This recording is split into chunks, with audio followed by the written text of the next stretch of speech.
Hey everybody, welcome to another episode of Horror Movie Night. This episode is being brought to us by Tyler Sharp. He wrote in to let us know that he just wants us to say that he is our biggest fan ever, and he's a totally cool dude who you should absolutely drink and watch bad movies with, because he is a funny part-time comedian who tells good dick jokes, and also he's a stud.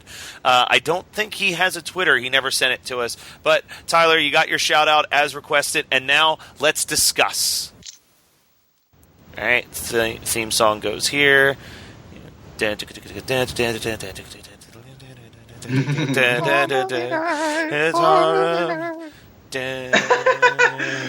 just do that instead?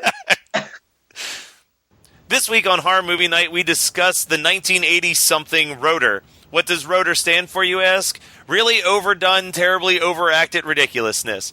This movie was picked by Adam, loathed by Scott, and if you want to know what I think, well, you have to endure the next 50 minutes of car chases to find out on Horror Movie Night. Holy shit. So, I had heard about R.O.T.O.R. I had seen, someone had covered it on the Greatest Movie Ever podcast, and right around that exact same time, Scream Factory had put it out on Blu-ray, so I had requested a review copy, and I remember the first time that I watched, I was like, oh, that was whatever, it was fun. So when Adam had written in, like, hey, I think I'm going to do R.O.T.O.R, I was like, that's a great idea, that movie was fun. I was wrong. This movie was rough. Adam, why did you pick this? I saw it originally discussed on Red Letter Media's Best of the Worst, and they had a lot of fun with it. And, on that show, they tend to sort of just cut it down and show you the good parts. That's what I didn't know, was that there's a lot of bad fucking parts in this movie. Mainly the entire middle half, also the beginning, and then the end as well. Yes. It's all pretty fucking bad. But there is a lot of stuff in here that is just like ludicrous and stupid and crazy enough to be funny. Like the bar fight scene with the dude ripping his shirt off. Yep. And the whole beginning part where it's just establishing shot, over and over. There's like a full 7 minutes of just panning a barn and then panning a kitchen and then panning a bedroom, and then a static shot of the horse standing there, and he comes out on his front porch, and you're watching him in real time walk across a yard and talk to the horse for a minute, and then, oh, funny joke, he gives the horse the coffee, and he bites the carrot. Just so fucking stupid. So I think that we need to address something here. This is not a horror movie.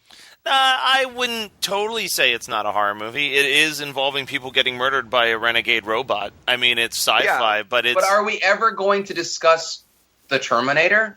No. No, but that's because those are good movies, unless we watch like Terminator Genesis or some fucking shit like that. But would you not say... We sometimes do watch good movies. You just forget the fact that we do. Because... But I would argue that Terminator is... I would say that Terminator... And this is going to sound really weird, but I would say Terminator is a horror movie, but Terminator 2 is a sci-fi action movie, if that makes any sense. No, it makes total sense because there's no background with the future and Skynet and all that shit in Terminator. It's really just there's this killer robot that's basically like a slasher killer. If this is anything, it's Westworld. In all honesty, it's. Have you watched Westworld? Can you make that argument? Well, no, I'm talking about the original movie Westworld from the 70s, where it's this renegade robot in this hotel suddenly by malfunction just starts killing all of the people in the hotel. Like, yeah, are we going to watch Westworld next? No. Because Westworld's actually a good movie. Again, it's the second best thing that Michael Crichton ever did. Behind Sphere? Behind Congo. Dude, that you're not off base with that argument there because Congo is great. I think I'm the only person. You're ugly. Amy hates you. I think I'm the only one at my work who does not defend the movie Congo. Every time that it comes up, I'm like, that's not that good of a movie. And people are like, what are you, fucking crazy? It's great. And then they just reference Amy. I'm about 80% sure that they're just fucking with you because that movie's not good. I mean, No, it's not. It's not good, but it's funny because it was the movie. I believe that was what happened right after Jurassic Park. They were just buying up all the Crichton scripts to make money off of Jurassic Park, right? Yeah. I'm pretty sure Congo happened before Sphere. I think it went Jurassic Park, Congo, Sphere, and then they stopped. They were like, "All right." They stopped. Yeah, but no, actually, the 13th Warrior, which is my favorite Antonio Banderas film, which isn't saying much, obviously, because he's garbage. But that movie is based on a book by Michael Crichton as well. Yeah, Eater of Worlds or something like that. Eaters of the Dead. Yeah. Eaters of the Dead. Yeah. There we go. Which is a modern rewriting of Beowulf. Oh. I never knew what the 13th Warrior was, honestly. I've never seen it. Really? A boring movie. That movie is great. I've seen that movie at least 15 times, maybe 25. I'm not sure because I used to fall asleep to it. That's a pretty big gap.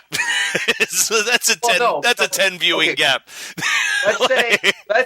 Let's say that I have actively watched it 15 times, but my body has watched it 25 to 35 times. I can relate to that. I can relate to that. You fall asleep to a movie. There's certain movies you're like, this is the one. Like I'm gonna pop in My Cousin Vinny and I'm gonna close my eyes and I'm gonna enjoy this very well done courtroom comedy, but I'm also gonna fall asleep midway through the movie. Bullshit, Matt. You're watching Care Bears. I know you are. Yeah, probably. Adam, Matt does not fall asleep to Care Bears. He cannot sleep when that is on. No. It's way too engrossing. I get sucked in. So this movie came out in 1989, which means that it is at like peak 80s when it starts off. It's like, which is funny because 89 should be like when the 80s were starting to wane and turn into the 90s. But no, you're absolutely right. 88, 89, and 90 are like ultimate 80s aesthetic. Yeah, you don't really appreciate how much of a change Nirvana really brought to the landscape until you actually just look at what people were wearing in 1990 to what people were wearing in 1991.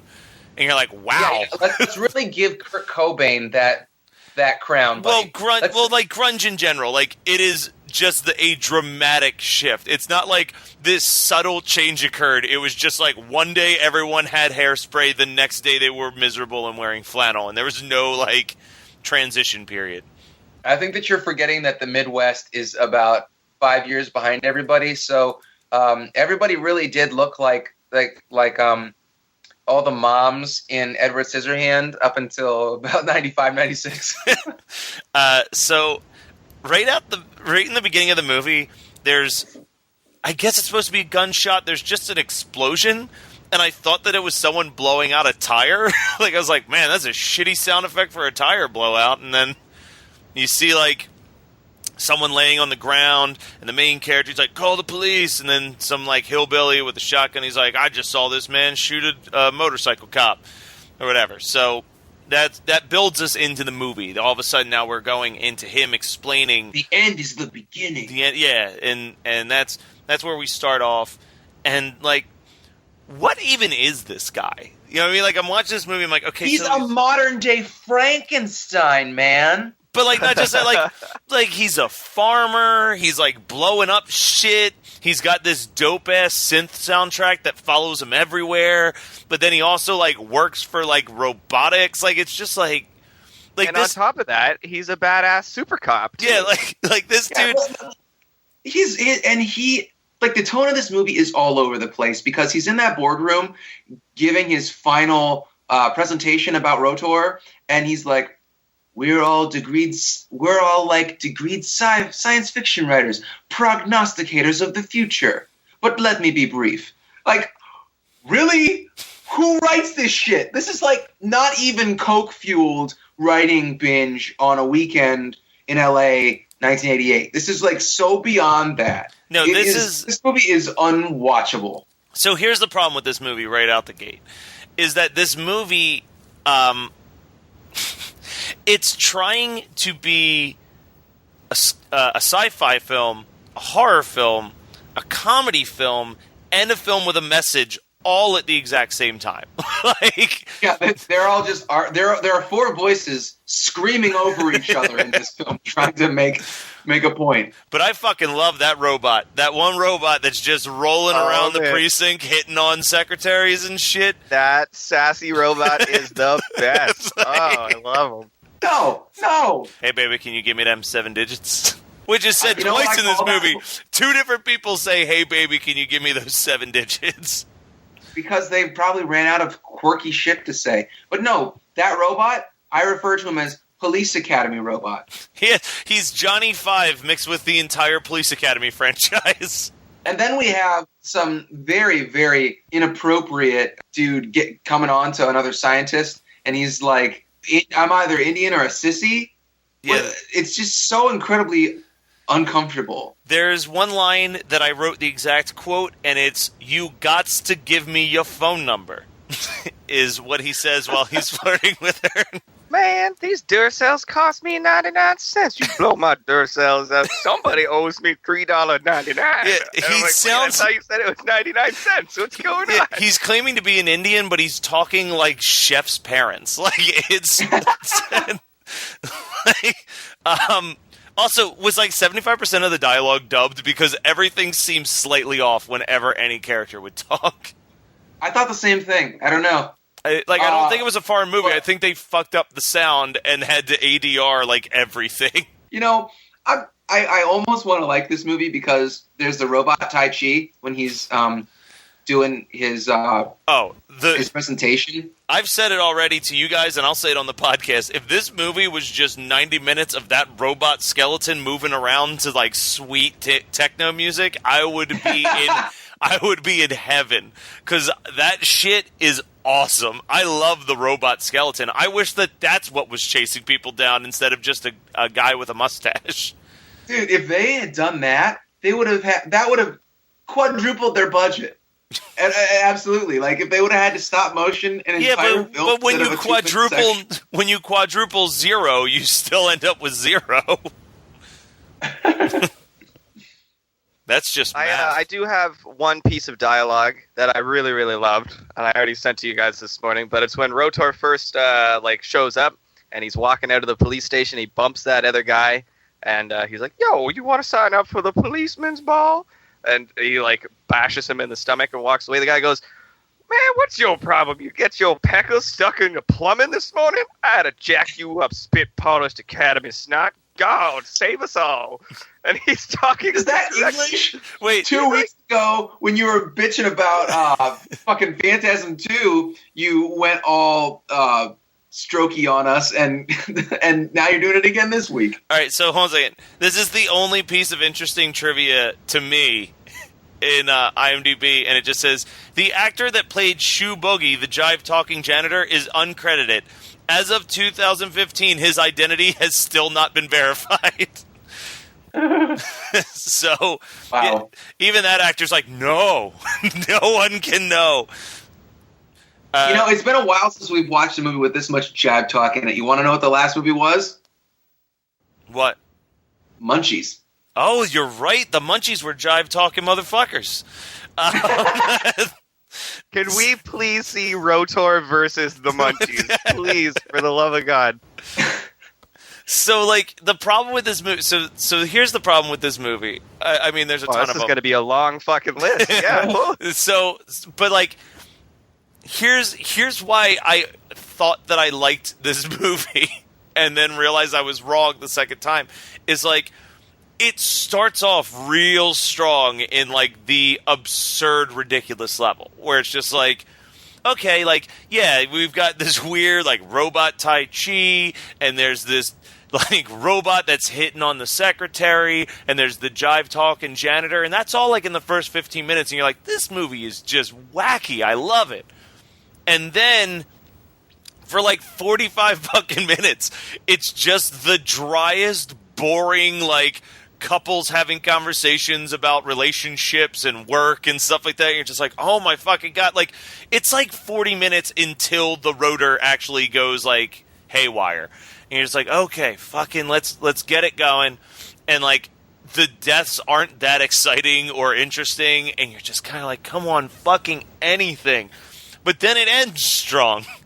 Because it gets right back into the absurd. Like, it's almost like they shot two different movies, and then we're like, fuck, we gotta put them together. Because, like, then you get to, like, the chef in the diner, and he's got these weird teeth, and I can't tell if they're real. Chiclets. They're chiclets. Like, I call him the bunny cook.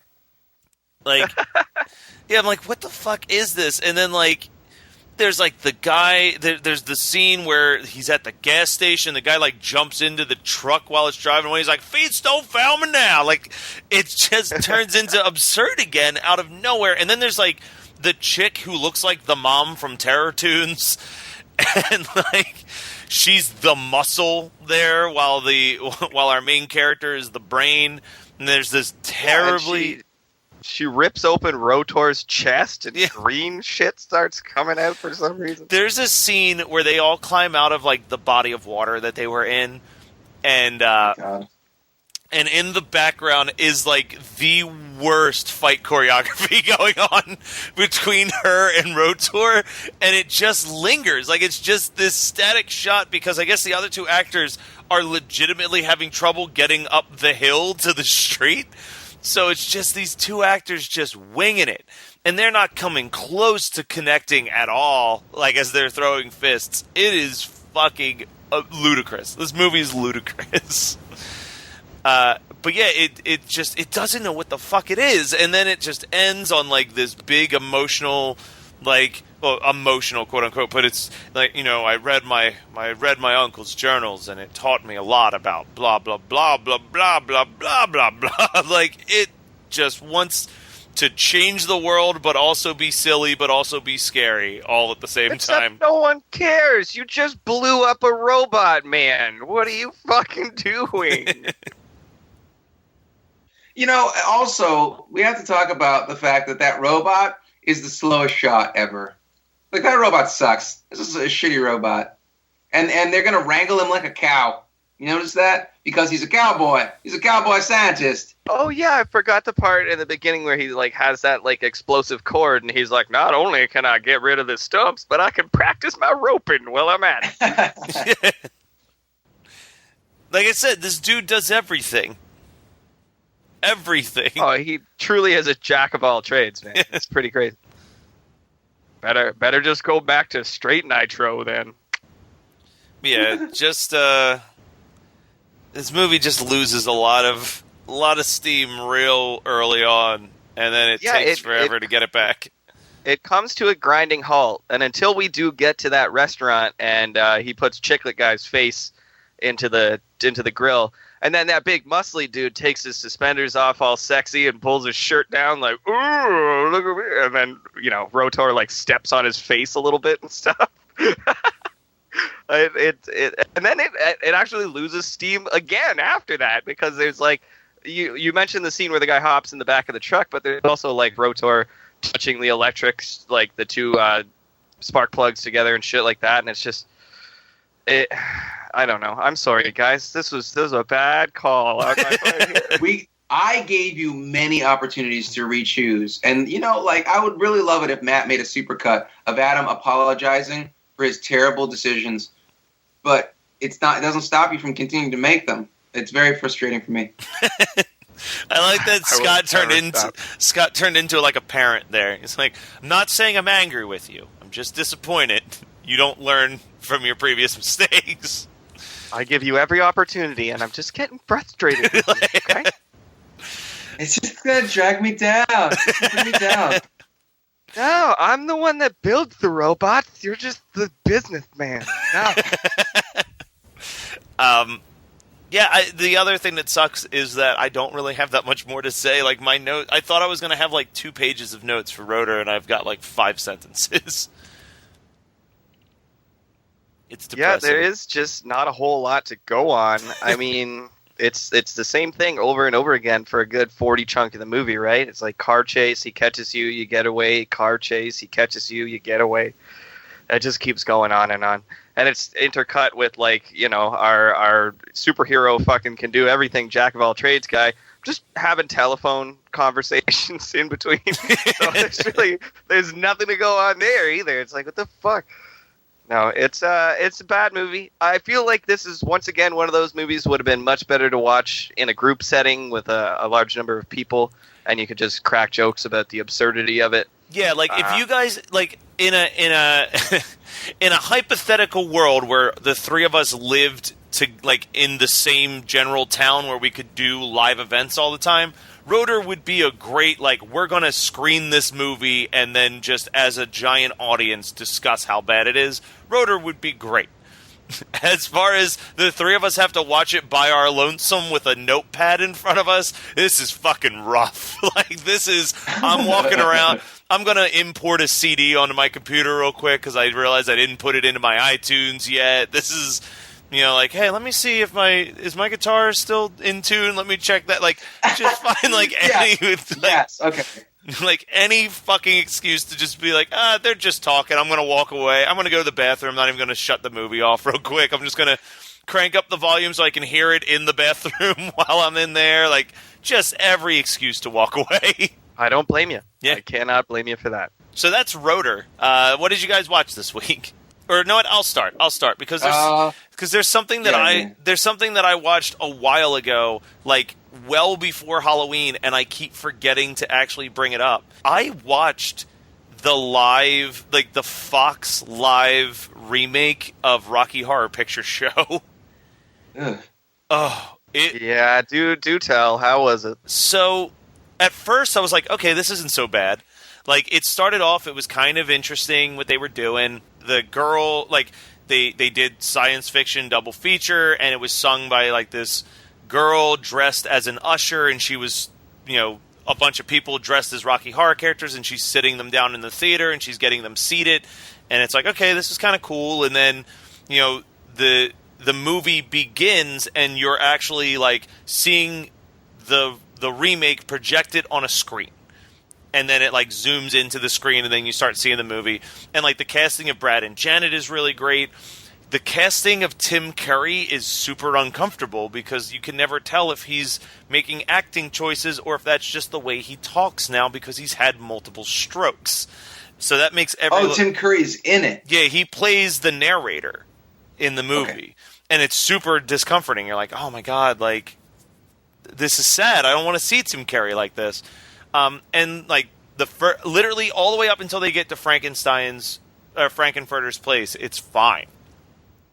And they do like these weird things where it'll like cut to like the audience who you saw get seated in the theater reacting and yelling stuff at the screen and like throwing stuff at the screen and whatnot to like try to incorporate a little bit of the crowd participation, but it's the Fox PG version of the crowd participation, so like they never yell asshole or slut or any of like the famous things. It's just like, oh, you'll see them put like newspapers on their head and shit. Then you meet the actor that they casted for Riff Raff and Magenta and Columbia, and that's when the movie just really fucking falls apart. Is like the casting's bad. They do the Time Warp as like a country song, like it sounds like an American Idol version of the Time Warp, and you're like, what the fuck is this? Yeah, no. And I didn't like Laverne Cox playing Frankenfurter, and I don't know how to say this without sounding like a dick, but I'm going to say it. Yes, Laverne Cox is transgender. She's a very beautiful transgender who looks like a woman. And that, to me, is an issue because Frankenfurter needs to be a man dressing up as a woman. And the reason for that is that two big things. There's the seduction scenes, which are completely changed now, because now it's not Frankenfurter having sex with Janet and her no longer being a virgin and having this, like, realization of her sexual exploration and causing her to chase Rocky. It's just a lesbian scene. And the flip side with Brad, it's no longer him questioning his sexuality, it's just him having sex with someone that's not Janet. And I feel like it changes a lot of their characters in that moment. And then additionally, the song Don't Dream It Be It means something completely different, because that whole song is about, you know, looking at an actress on the screen and wishing that you could be dressed like her. And when that's being sung by a guy in drag, it's like, you know, it's this powerful thing. But when it's being sung by a woman, it's just like, okay, so you just wanted a fucking dress. Like, it... Wait. Who's the one? Is the transgender woman's character the one that sings that in this version? Yes. But that's the whole point then, is that they're pandering to transgender people or people that are kind of questioning their gender. And it's saying, don't dream it, be it. Saying, like, if you want to be trans, go do it. Yeah, which I get, and I'm not digging on it. I'm just saying that they changed they changed the subtext for that. Yeah, it's rough, man. And like, I am not I know there's a lot of backlash on Rocky Horror because of how popular it is, but I still really enjoy it. It's one of those movies that I look forward to watching every Halloween, and I think the songs are catchy, and I even really like the sequel, Shock Treatment. But this hurt. I was watching, I'm just like, this is like when this was like the Nightmare on Elm Street remake to me. You know what I mean? Like, this was something that now I feel your pain. Yeah, like, you know what I mean? Like, it's like, this is something that I really care about and was important to me throughout a long period of my life, just kind of being done so wrong and like making all the wrong decisions and just kind of being like, all right, well, I guess this is Rocky Horror now. Like, this is what this is now. But that went a little longer than I meant it to. So I'm gonna pass it over to either one of you guys. I have something that I watched that I want to touch upon. I think it would be a good segue from you talking about Rocky Horror. I watched the Ghostbusters remake with the ladies. You know, like the Answer the Call, I guess, is what the subtitle of it is. But I guess, did you talk about it on the podcast, or did you write it up? Your thoughts? I did a write-up, and I talked about it on the podcast, and the very quick, short version of my opinion of it was that I disliked the movie a lot, but I disliked the movie because I could see how much better of a movie it could be if it was actually funny. Like, that just the writing and directing ruined what could have been a decent movie because the actresses do an excellent job with what they're given. Yeah, okay, and that is exactly what I had to say about it myself, was like, and I talked to you guys a little, well, I guess I mostly talked about it in the group chat this week, but that was my problem with it, is that all four of those women are funny in their own right, and you do see a couple glimmers earlier on in the movie of them being allowed to be funny, but they kind of get wrangled, and they're not allowed to be funny, and they're not allowed to be spontaneous, and like, this movie feels very sterile, and it feels like it's pandering to young girls, which is weird because I feel like the vast majority, like the population that this should hit, are the parents of the young girls, because those are the ones that grew up with the original Ghostbusters series. And I agree with you when you said something along the lines of, like, they share a world but not. It's like they all the original living actors, main characters from Ghostbusters and Ghostbusters 2 have cameos, but the cameos are they don't work. I really don't think that they work. Like, I understand why they did it. They had Bill Murray be a skeptic because he was a skeptic in the original, and they had or he was like the skeptic character, kind of. Well, not as much as Winston. I can never remember his name. Winston was more the skeptic, I guess. But so then why wasn't Winston the and I guess that maybe that's a race thing, but like, I understand that they had the same race setup, whereas 3 white people and 1 black person, and then so they had Winston as what's her name? Leslie Jones. Yeah, Leslie Jones. It was her uncle, I guess. Yeah. Who and so I guess that makes sense from like a familial stance, but it would have made more sense if he was the ghost debunker, because he was the skeptic in the first movie. And those are all screenwriting decisions that were improperly made, in my opinion. They put Bill Murray as a bigger character because he's probably arguably the one who still has the biggest career.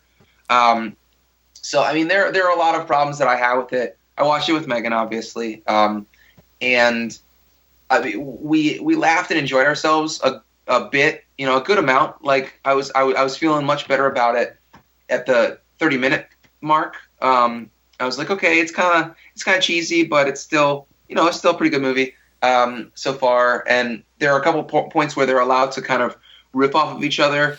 The ladies are, and it's good. Like they have chemistry there. But then the second half, when the ghosts kind of all take over, is just so like they just ham fist everything because they have to make it be the same as the first Ghostbusters. Yeah, and it becomes too meta. There's way too many references to, like, the controversy of women Ghostbusters.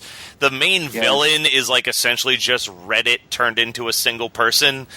Which is weird, because then they tried to force Reddit to want this movie. And they, or maybe it was Tumblr that was really pushing that. But, like, I'm trying to stay away from the controversy that was the marketing of the film, and just try and see the film for what it could have been, because marketing is bullshit. It's an entire other part of the company that would have been in charge of that. But you're not wrong that they're kind of like,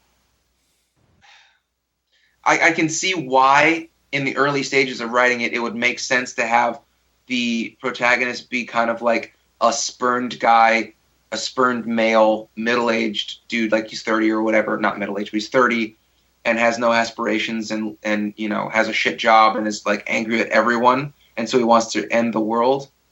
But it's just not handled properly. None of this movie was handled properly, and it's really disappointing. Like your suggestion, I do remember from the article that you wrote about it, was that they should have had it be in universe with the first two movies, and that somehow all of New York City has collective amnesia that there are ghosts. And then, and that these girls are kind of either related to or connected in some way or other to the original set of Ghostbusters. And that would have made a whole lot more sense. It would have been a much better remake. I feel like remakes are best when they pay homage to the first set while doing something new. And this movie felt, if people complained about The Force Awakens being a retread of A New Hope, this movie is so much worse, because it's like a paint by numbers with different characters,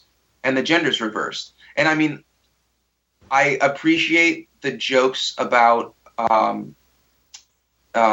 Thor, whatever, Helmsworth's character being a dumbass, but like that's not an inverse of Annie Potts. Annie Potts was a smartass, take no shit, deadpan dry kind of character in the first one.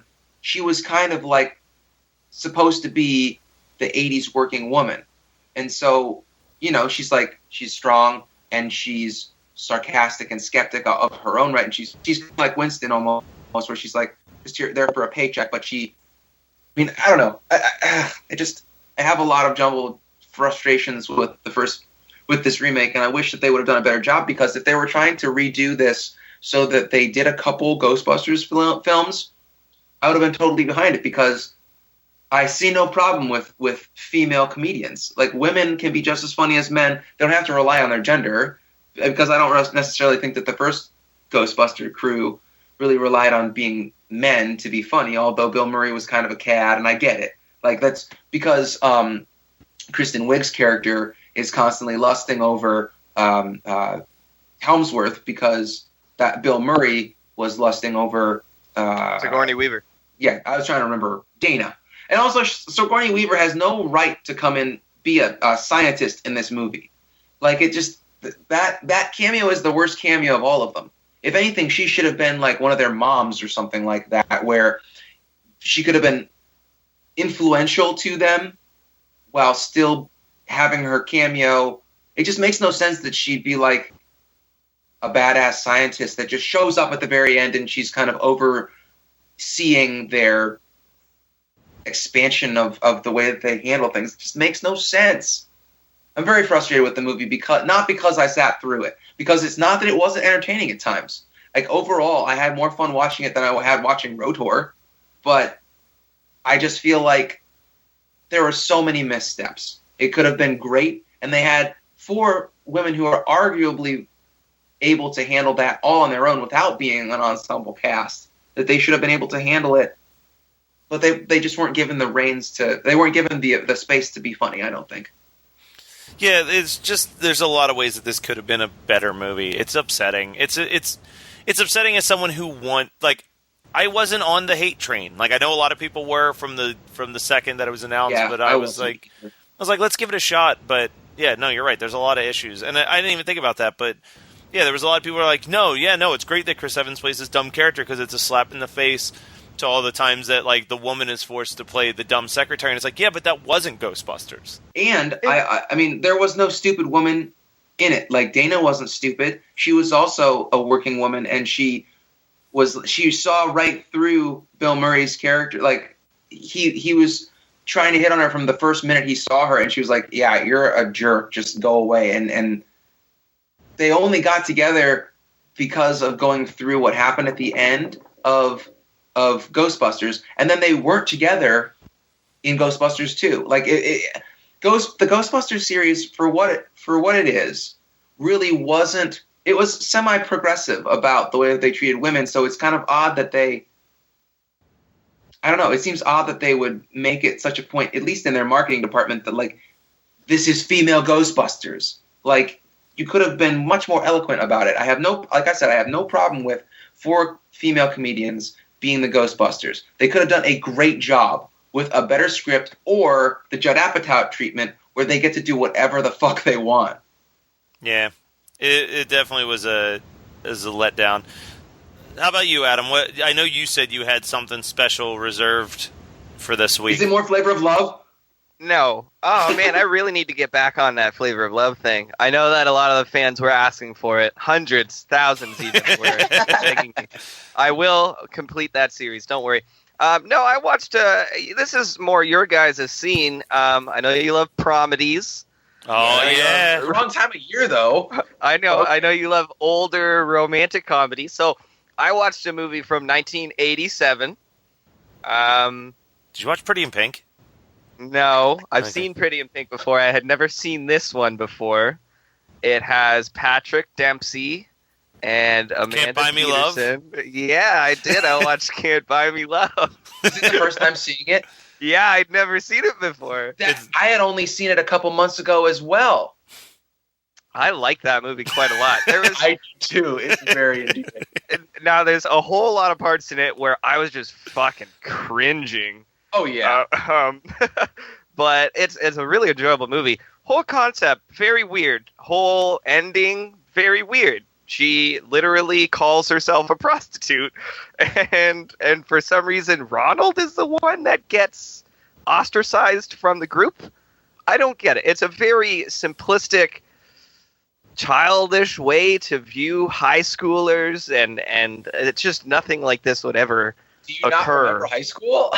Yeah, but I also I don't remember it being like, hey, nerd, you're not allowed to sit on this side of the cafeteria, and shit like that. Oh, and man, as far as like ham-fisted, ram it down your throat morality in the climax of an 80s teen flick, I don't think it gets any worse than Can't Buy Me Love, because there's that fight that they're gonna have in the cafeteria area outside, and then he like just lays it all out there. It is not subtle at all, but it's no. And then he whatever. And then he shakes the kid from Children of the Corn. He shakes his hand, and everybody cheers and shit. Yeah, it's like if I hadn't seen that in a movie, I'd be like, hashtag that happened. Yeah, right. Like, and then everyone applauded, and somebody gave me $1,000. You know that person's name? Albert Einstein. But it's an enjoyable movie. Patrick Dempsey really fucking carries the movie. Like, he carries the whole way because he's so just sporadic and crazy and weird throughout the whole thing. And yeah, some of his outfits and the way that he acts and stuff is it's fucking hilarious to watch. But I had never seen it before. I kind of had to be fucking dragged kicking and screaming into watching it. But I don't regret it. I thought it was pretty enjoyable as far as romantic comedies are concerned. I thought it was pretty good. And Amanda Peterson, dude, come on. Oh, she's so gorgeous, yeah. Yeah.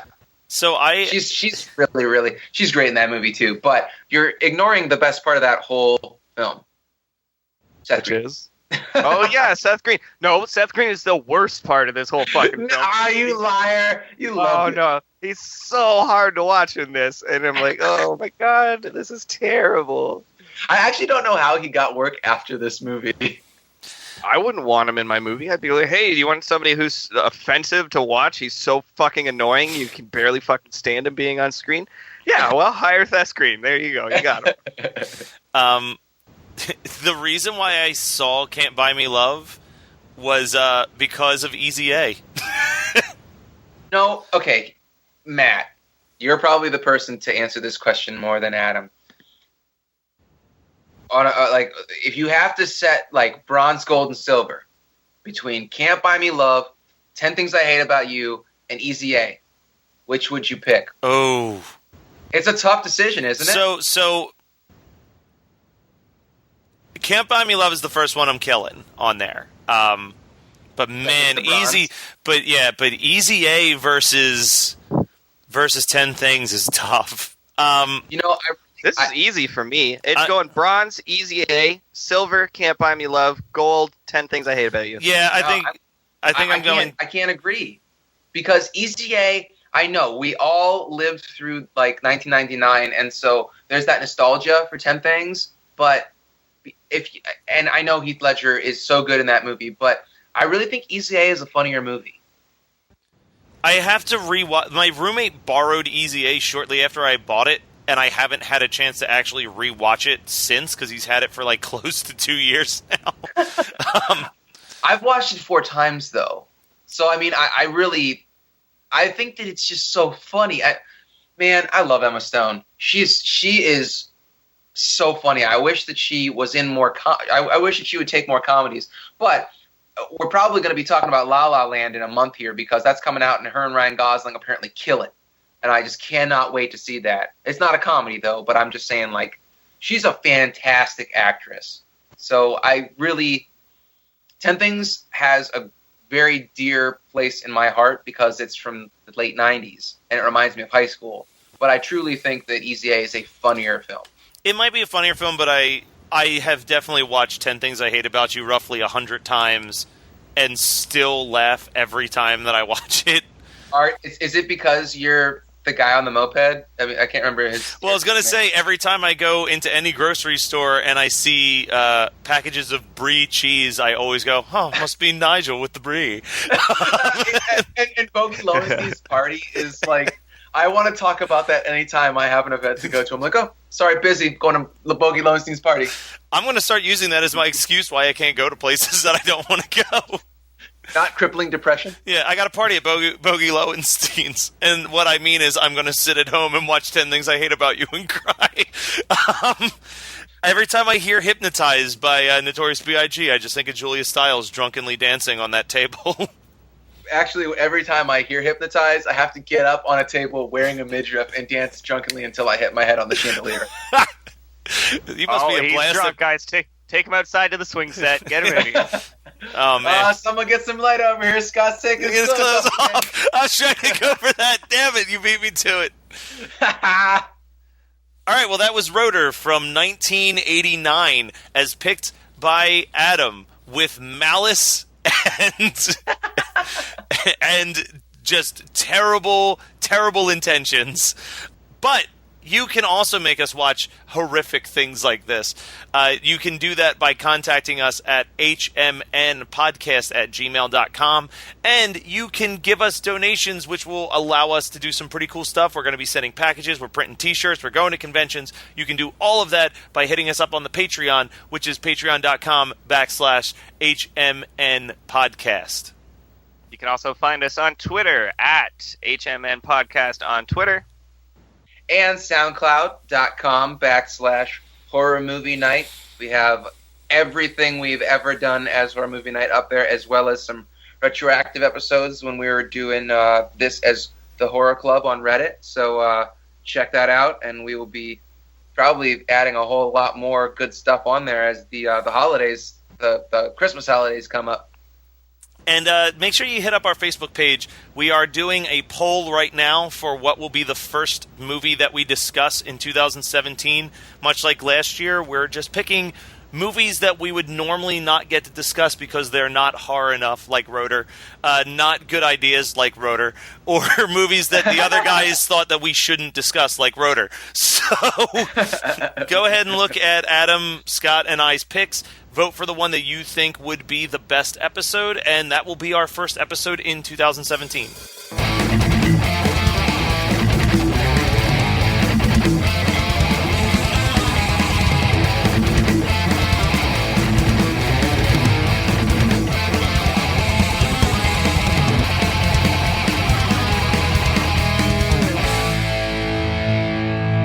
Hey guys, are you new to an area? Maybe you're bored or you just want to make new friends? Then you should check out the Nerd Out app. It can help you discover nerd-inspired events from 35 different locations across the United States and England. It's a mobile nerd event calendar app available for download at the Apple and Android store. It lists events like comic conventions, there's Geeks Who Drink trivia nights, Harry Potter concerts, cosplay meetups, and a ton of other stuff. We're definitely going to be using the Nerd Out app when we start hitting up conventions and when we're doing live events. It's a great way for you to very easily find out what's going on in your general area on a boring Friday, Saturday night. You're like, I got nothing to do. Let me pop in my zip code. Let's see what's going on. Using that, I found out about a new barcade that I didn't know had opened up in my town. So it's definitely a really cool, resourceful little app. The people who created are really good people. I know that I am definitely a fan of it. It helps that I'm from Philly. They are still always expanding and growing, though. But I can't speak for Adam and Scott. I don't know how often they would use an app like this because they're the kind of guys that would beat up guys like me who would use a Nerd Out app. But that doesn't change the fact that it is my favorite new app that I have on my phone. Well, I don't think they have it in Canada yet, but when they do, I would be more than happy to use it because I'm always willing to go and find some nerds to beat up. I'm happy to do that. it's a nerd fighting tracker. You can find out where it's like Fight Club for nerds. But the first rule of Nerd Out app is you don't talk about Nerd Out app. But that's a lie. You should talk about Nerd Out app to everybody that you meet in a day-to-day basis. There is a little section in here, if you go in there, though, that says, do you not see your area? You can request a city or area by emailing info@nerdoutapp.com. Adding a city or area can typically take 2 to 3 months, but the more requests for a certain area, the quicker it gets added. So just because you don't see your city or state in the app, don't be disheartened. You can still send some stuff to them, and they'll be able to take that and work with you. I definitely see a big future for this app. I think that this time, maybe 2 years from now, people are going to be all about this app. So be on the front lines. Yeah, you guys can get in here and be on the ground floor of this thing. Exactly. That is exactly what they're going to be. So download the Nerd Out app. Keep your eyes open because eventually you're going to see the words horror movie night pop up on that bad boy in your town. You're listening to the Geekscape Network.